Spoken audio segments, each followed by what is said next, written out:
You're watching Global News. This is Global News at Noon.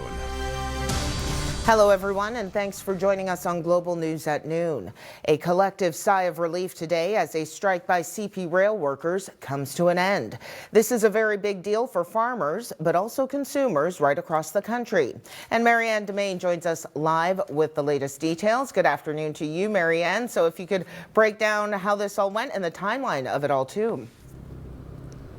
Good afternoon, Candace. Well, I can tell you they're not going to need these picket signs behind me here like they did over the past 2 days. Instead, 3,000 unionized workers from engineers, conductors, and even rail yard staff are back on the job this hour, and that's including here in the city's East End where we are right now. And that's after CP Rail and the union agreed on final and binding arbitration early this morning. We know that trains did come to a halt on Sunday as both sides tried to reach an agreement, but this morning they started slowly moving again.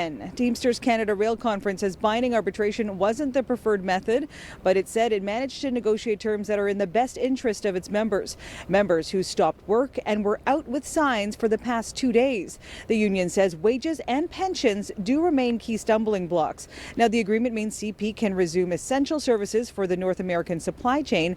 There were concerns that if the work stoppage went any longer, it would severely impact Canada's supply chain and even grocery store shelves. Here's more from one expert on what we avoided.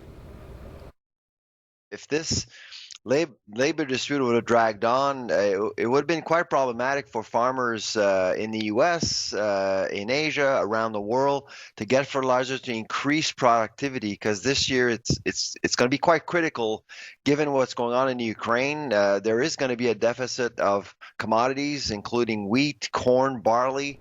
So we need all the help we can get. And since we've been here this morning, there have already been some trains that left the area, and you can see this hour there are some crews there continuing some work on the tracks. As for the union, it says it will not be speaking to the media until this whole arbitration process is complete. I'll send it back to you, Candace. Okay, thanks so much. That is Marianne Dimain reporting.